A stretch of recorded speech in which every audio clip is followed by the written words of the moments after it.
From the Understood Podcast Network, this is In It, a podcast about the ins and outs, the ups and downs, of supporting kids who learn and think differently. I'm Gretchen Vierstra, a former classroom teacher and an editor here at Understood. And I'm Rachel Bozek, a writer and editor with a family that's definitely in it. Today, we're returning to a difficult topic we've talked about before on this podcast, school refusal. We've invited Andy Kahn, a licensed psychologist and our colleague here at Understood, back on the show to share some tips with us on how to figure out what's making your kid school avoidant in the first place and how to help them get to a place where going to school feels okay. First, though, we want to share an update from Erin, a mom we had on the podcast back in early 2021. At that time, Erin's son was in the 3rd grade at a small, non-traditional private school in New England. The thing is, over the course of that school year, for reasons Erin and her wife Meg couldn't totally figure out, their son started to get very distressed about going to school, to the point where getting him out the door had become a daily battle. We talked a lot about what that was like for the family and how they were managing. 2.5 years later, we asked her if she'd let us know what's happened since. Hi, it's Erin. I just wanted to share an update on how things were going since we last spoke. Unfortunately, things got much worse. And by the end of his 3rd grade year, he was maybe making it to school 2 or 3 times a week. And at home, we were dealing with just so much anxiety and dysregulation. He was really suffering. Erin says that around that time, she and Meg decided to get their son a neuropsych evaluation to see if that might shed some light on what was making school so tough for him. And boy, did it. The diagnosis was for ADHD, autism spectrum disorder, and NVLD, or nonverbal learning disorder. They realized these learning and thinking differences were not a great match for the kind of open-ended, not super structured approach to learning that was a hallmark of his school.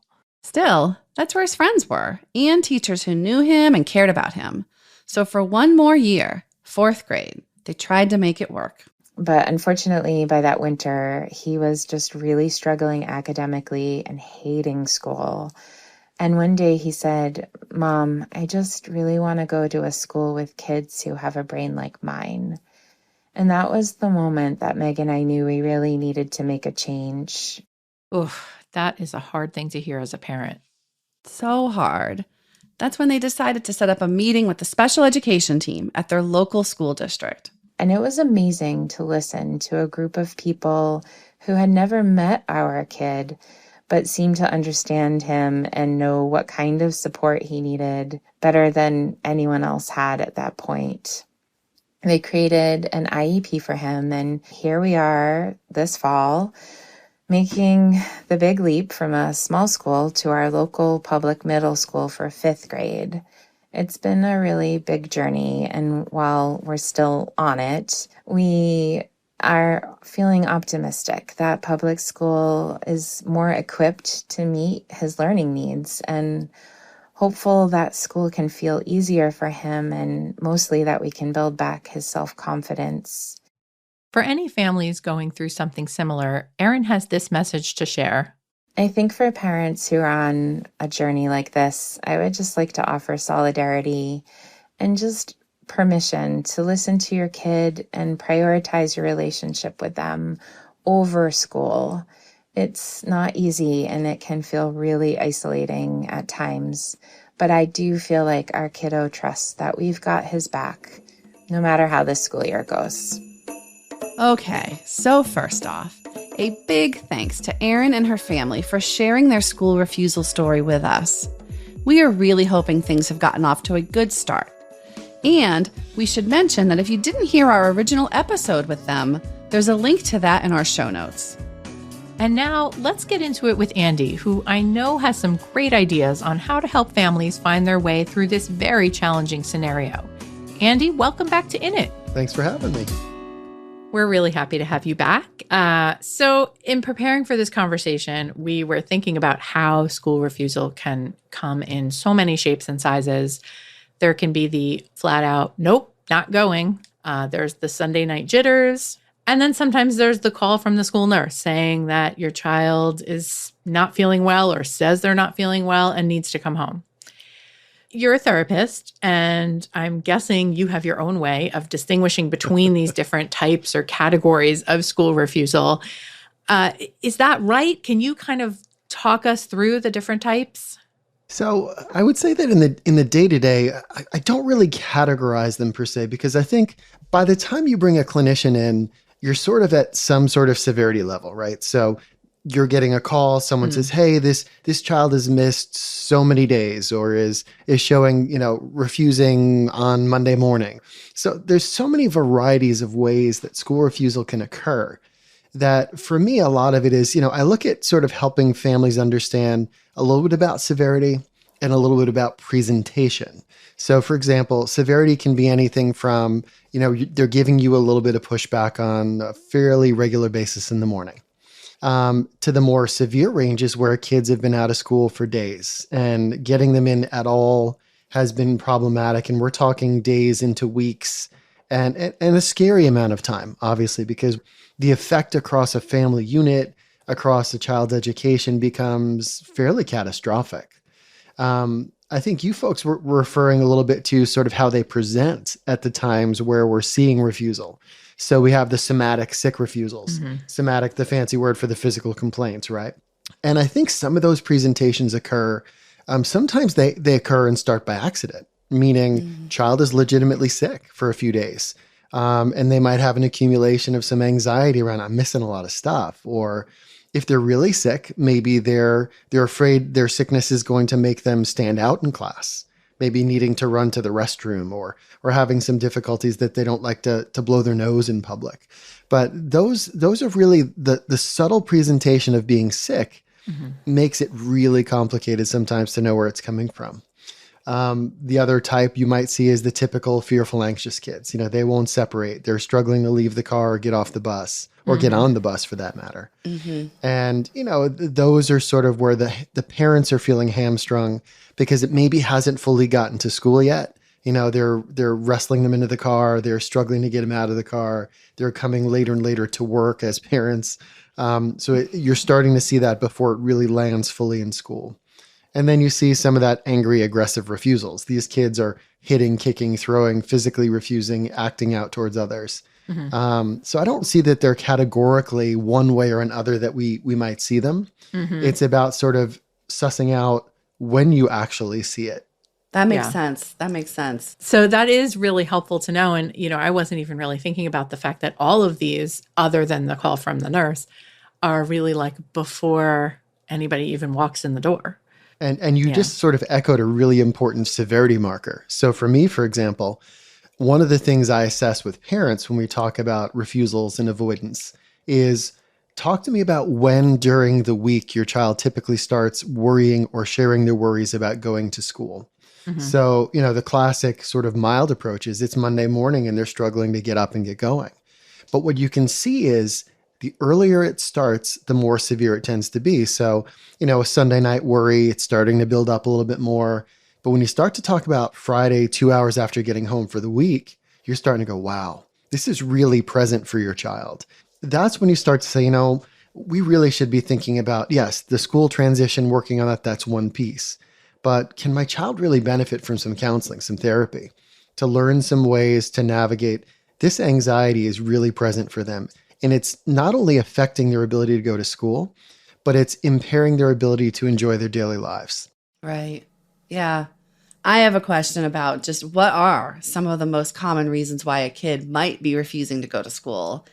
And are there some that are often missed or sometimes overlooked? Oh, without a doubt. I think before in your last question, I started talking a little bit about physical symptoms. Illness, stomach problems, feeling headaches, and sort of vague physical symptoms. And I think that for some kids, one of the things we always have to keep in mind is that the mind-body connection is powerful. So if you think about your day-to-day lives, let's say I'll use myself as an example today. I got up, I had some coffee, I had some breakfast. But if I was super anxious about my day and feeling really uncomfortable, the probability is my body would start going into a little bit of fight or flight. It's going to take some of that blood flow away from my stomach. and put it to my big muscles so that whatever peril, whatever danger my body believes is coming should be something I can deal with. So what's the side effect? The side effect is when the blood flow is coming away from my stomach and coming away from my body's ability to metabolize my food, I get a little bit of a stomach ache. Might have a little, challenge with maybe morning bathroom routines. And that tension and that physical discomfort is real. And for a parent and child, then you wander into, well, you're not really sick, you're just anxious. And then there's a disconnect. So for parents, to validate that your child is actually feeling physically sick is always important. How we cope with that is going to be something we'll talk about here in a few minutes. Anxiety for me is usually the primary thing that I'm looking at in terms of causes. So for some kids, they can be just generally anxious. They're nervous about the unpredictable aspects of their daily lives. For other kids, like kids that we work with here at Understood with learning and thinking differences, their challenges with executive function, that planning, organizing, and executing tasks can make the experience of school so anxiety provoking that they start to feel significant anxiety. They can feel embarrassed about that disconnect between, I know I'm smart enough to do this, but somehow I can't get this done like my peers, or I'm getting teased, or my teacher is saying, come on, focus. So anxiety can be driven by the struggles with the academics. And I think for some kids, the best way to avoid looking like you don't know or you're not as skilled as other people is to get out of there. That can happen passively, like I'm going to fade into the back of the room and not talk. It can happen passively, like I'm going to go see the nurse or go to the bathroom for 30 minutes of a class period to miss a lot of assignment. Or it could happen actively, which is I'm going to start distracting, acting out, and showing agitation from anxiety. Remember the fight side of fight or flight. And start showing some unexpected, maybe naughty behaviors that can, again, be associated with anxiety. So I think the causes can be driven by, there's a physical side, there's the anxiety side as a general experience, and then there's the anxiety reaction to the lack of skills or the difficulty. And I know you brought up the anxiety can be tied to difficulty with things, at school. Can one of those difficulties be social? No doubt. No doubt. So much of what I remember about being a student was at least 50% or more social. And then the academics, I can't tell you much of the things I learned in school. I think what I learned in school was how to get along with other people, how to navigate certain demands. And I remember my friends and what we did and where our time went. So yeah, in the absence of that positive, supportive experience, if you don't have the skill or you're struggling with a social connection or just not all that well connected to kids in general, that's going to be a major factor that can lead you to be uncomfortable and say, why would I want to go here?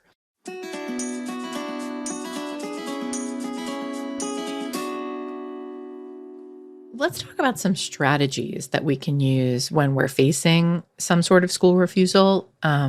Maybe we can start with some of the more common or easier to handle scenarios, like I don't want to go and can I just stay home tomorrow? That kind of thing. What should we do when we hear that as parents?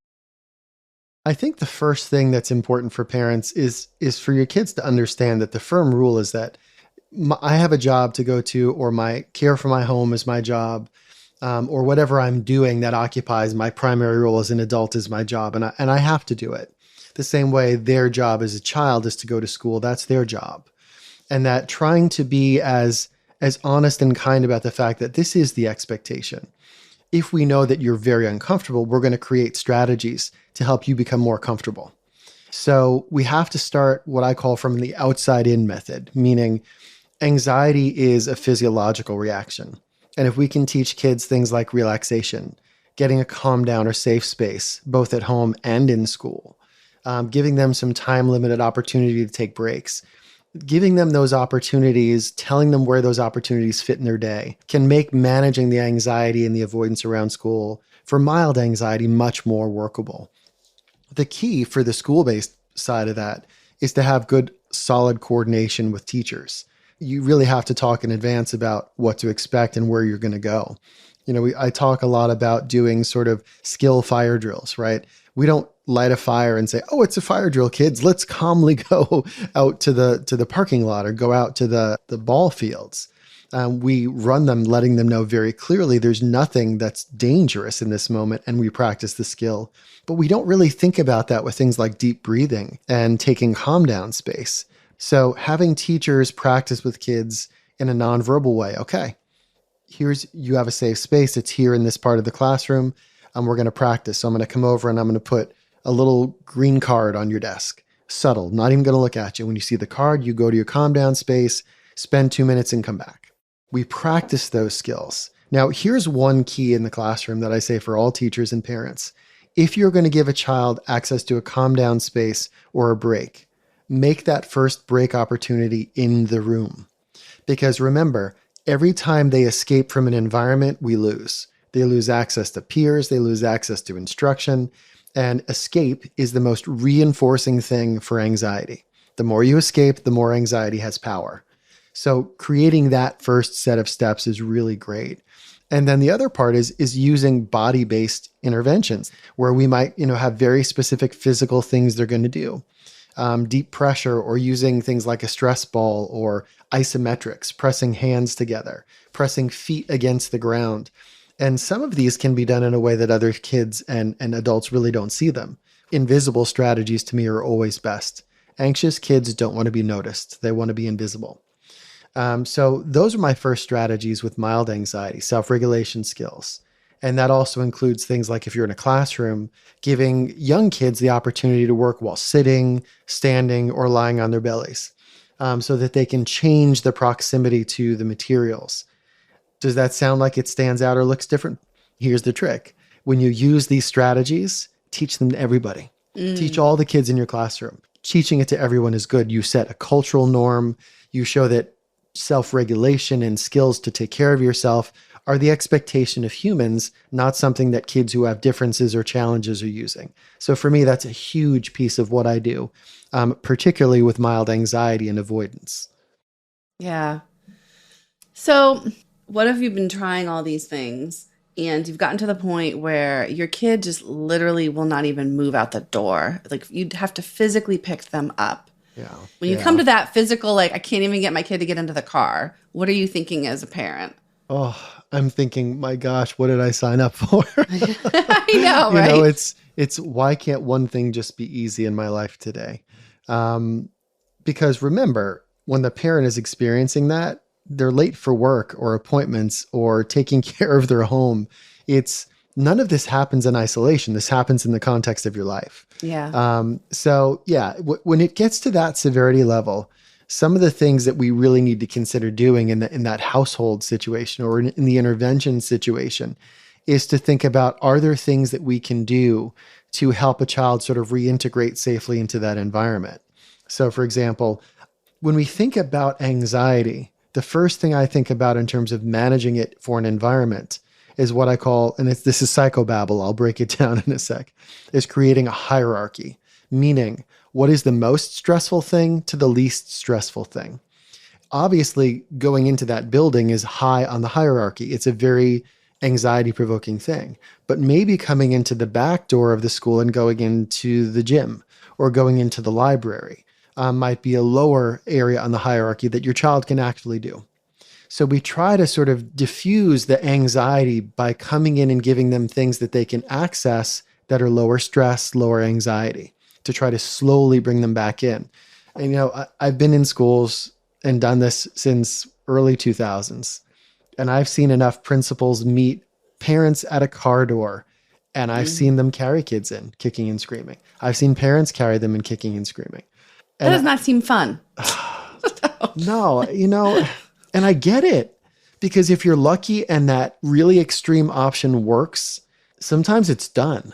But I'm always calculating in any intervention, I'm always asking myself, what's the possible side effect here? Is that embarrassment, is that intense behavior going to backfire and make the thing you did so much less effective that your child's even less involved in doing supportive things, So I like to take the lower intensity way in.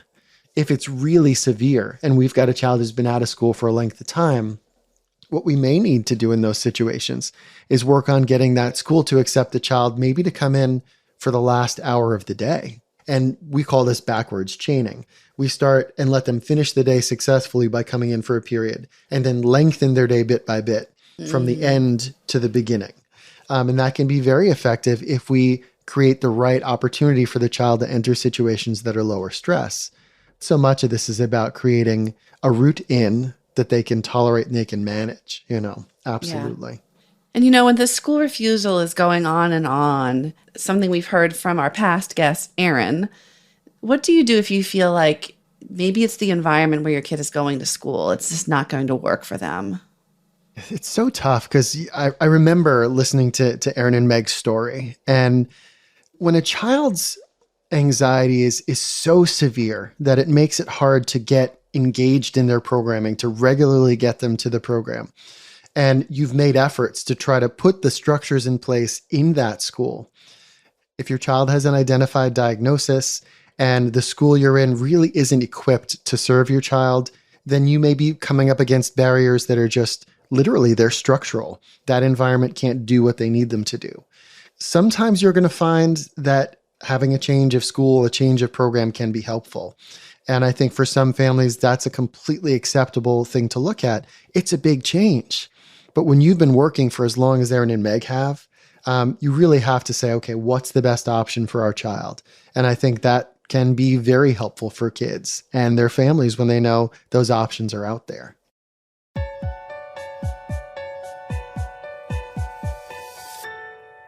Okay, let's pivot to a different and maybe a little bit lighter topic, mental health days. We hear a lot about these, certainly for adults, but sometimes for kids too. The idea that just as we need to take a sick day now and then, sometimes we really need a day off for our mental health. So Andy, is it okay to let our kids take a mental health day every now and again? Oh, that one is so tricky. This is so tricky. Because remember, as an adult, if we were to take a mental health day, for most of us, it doesn't increase the probability that we're not going to go to work the next day. Okay, usually it gives us a recovery and we come back and we know we've got to do what we've got to do. But like I said in the beginning of our recording, that if a child has massive anxiety and your answer is escape, the anxiety grows and feels even more empowered. So mental health days have side effects, okay? Mm-hmm. If the child is less able to return the day after the mental health day, then I wouldn't recommend it. For other kids who are able to make it back, a mental health day on a rare occasion can be helpful. A couple of tips for having an effective mental health day, okay? A mental health day should be something that focuses on self-care, whether it's giving a little more sleep, getting a little more self-care time, like we're going to do some exercise, we're going to practice some breathing, you're going to take a bath and soak. We're going to have, really soothing foods. But the mental health day shouldn't be so reinforcing that they're going to want it all the time. It can't be we're going to play video games and have fun all day, and maybe we'll go down and go to the water park, because that's a vacation. Exactly. And I think defining that, a mental health day is about caring for yourself when your brain tells you it's not well enough to be where you need to be, and setting the parameters and expectations long in advance. So a child isn't going to ask for it unless they really need it for that purpose. But again, my first goal is really to get him to school wherever possible, because I don't want to give that anxiety any more fuel. That makes a lot of sense. It does. And I love your distinction of like what a mental health day should be, because immediately my mind was like, oh, maybe they just get to watch a little TV, shut off their brain. But you're right. That's just going to send ding, ding, ding. This is awesome. Yeah. I want to do this again. Right. And I think this is going to be kind of new information for some people. It kind of redefines it, I think, for a lot of us. The school refusal stuff is so hard for families. So I'm wondering if you can share a story of a time when you saw a family break through this. What did they do, or how did they come to understand what it was that was, causing the anxiety for their kid?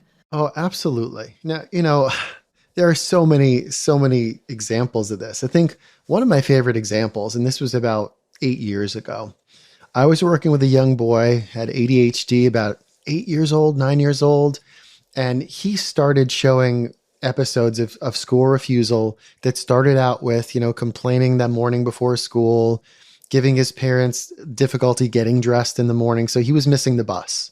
So one day he missed the bus because he didn't get ready on time and his parents couldn't bring him. So he stayed home on a giant air quotes sick day. Now, this wasn't him just trying to control. He was really anxious and the anxiety was fed. But it started to get worse in terms of now that his parents would see that the morning was so challenging, they made the decision, we're not going to put him on the bus. We're going to start driving him because we can control the morning interval a little bit better. And then it got worse again because he then knew that he can make his parents late for work. And they started to let him stay home with more frequency because they couldn't afford to manage the time out of work. So we got to the point where he'd been out about 6 days from school. And I got a call from a really astute school nurse. When they got to a certain number of days, the nurse was like, Johnny's been out like 4 days this week. What's going on? And finally had a conversation with one of the parents. And the nurse was like, okay, I'm calling the psychologist because I want to plan. Because if this goes on for another week, we're in trouble. Right. So we got a chance to sit down together and talk about the day. And what I realized, a lot of kids with ADHD and other learning and thinking differences have very strong sensory sensitivities. So what I realized in talking to this child was the bus, we joke, we call the bus the tunnel of love. It is the space that is, 55 kids all in this metal box with lots of noise and one adult whose job is to keep them in check and to drive them safely to his school. Oh my God, it sounds awful. Metal box. Yeah. Oh God. It's a terrible physiological experience for some of us, myself included. He was one of the first kids who got on the bus, and he was on the bus for 35 minutes. That's not uncommon up here in Maine where I live. And I realized he couldn't navigate the sensations. Then when he got to school, we have my favorite thing is the collecting area. So the buses all arrive and the kids are dumped into the cafegimatorium, whatever space it is. And there are 300 kids and 3 adults who are, air quotes, supervising these children. And the noises and sensations and bumping and smells are all bombarding these children. So what I was getting the sense of is this young man was getting into the classroom after having the bus experience, cafegimatorium overstimulation, and then the demands started in the classroom 8 minutes later. And he wasn't having it. His body was like, I'm so stressed. I can't pay attention. I can't hear. And in that moment, he started to show a little bit of agitation and ran to the bathroom and felt really physically uncomfortable. So our intervention plan very quickly came to, we're going to navigate the stimulation of his day at the start, and we're going to teach some home-based relaxation and ways to help him self-regulate those body reactions. Started working on deep breathing, isometrics, pressing hands on desks, pressing hands together, feet to floor, and teaching the teachers his strategy so they could be ready for him. But the first accommodation we came up with is we got the bus route changed. He was now picked up as one of the last kids. He was able to sit near the front of the bus, and we were able to get him some noise blocking headphones. Nice. That helped him manage that. We also made sure one of his buddies was in the front of the bus so that when he got off, he and his buddy came in, they went straight through the cafegimatorium to the library where they could sit and have quiet time for that 5 or 6 minutes. And then they went to the classroom. The differences in what he was able to navigate was dramatically different because it was sensory and it was emotional. And his anxiety had been growing in leaps and bounds. And his parents' anxiety was growing in leaps and bounds. So that was one of my favorite cases because it was just, we were able to just do some simple structural things and some sensory interventions. And his anxiety came back in check, but really common for learning and thinking difference kids, like kids with ADHD or dyslexia, to really struggle with navigating anxiety because their environment can be so overwhelming to them. Yep. So good. Yeah. It's all so important. And before our last question, I just have to jump in and say that cafegimatorium is my new favorite word. And I'm going to find a way to use it like today. It's true. Our school used to say multi-purpose room. Yes. That's so boring. This is so much better. So before we let you go, Andy, we do need to ask about an unrelated but exciting thing that you're doing here at Understood. Do you want to tell us about the What Now podcast? Absolutely. Yeah, I'm pretty excited about this. So, we've created a new podcast series called What Now? And it's about helping parents. This first season is about helping parents manage tantrums and meltdowns. And the episodes are really brief. So, this is about fitting this into your life. Teaching parents skills on how to identify the differences in their kids' emotional outbursts, how to identify your kids' triggers. And one of the secrets we talked about here today, helping parents be aware that how they learn to navigate and manage their own reactions to their children can dramatically affect how successful they are in managing what their kids need. So one of the nice things is like episode 8 is a guided meditation, because so much of this is about bringing those energy levels down and giving some really solid nuts and bolts, expert vetted information. My hope was they're like giving you the high points of what I might do in a therapy session with someone who I'm working with. Parenting can be so isolating, and we want to create community for folks by letting them know you're not alone and giving them access to this information and information like we provide in the Wonder app, where families can connect to one another and have an opportunity to share experiences and get expert vetted support and information so they can feel more prepared to be helpful to their kids. That's awesome. I know it's not out yet, so we'll definitely let our listeners know when it is out, but I know I can't wait to listen, especially to that meditation session. Yeah, that sounds great. Well, thank you for joining us today. Yes, It was thank you really so much, great Andy. to have you on again. Thanks for having me. You've been listening to In It from the Understood Podcast Network. This show is for you, so we want to make sure you're getting what you need. Email us at init@understood.org to share your thoughts. We love hearing from you. If you want to learn more about the topics we covered today, check out our show notes. We include more resources, as well as links to anything we mentioned in the episode. Understood.org is a resource dedicated to helping people who learn and think differently discover their potential and thrive. Learn more at understood.org/mission. In It is produced by Julie Subrin. Ilana Milner is our production director. Justin D. Wright mixes the show. Mike Errico wrote our theme music. For the Understood Podcast Network, Laura Key is our editorial director, Scott Cochier is our creative director, and Seth Melnick is our executive producer. Thanks for listening. And thanks for always being in it with us.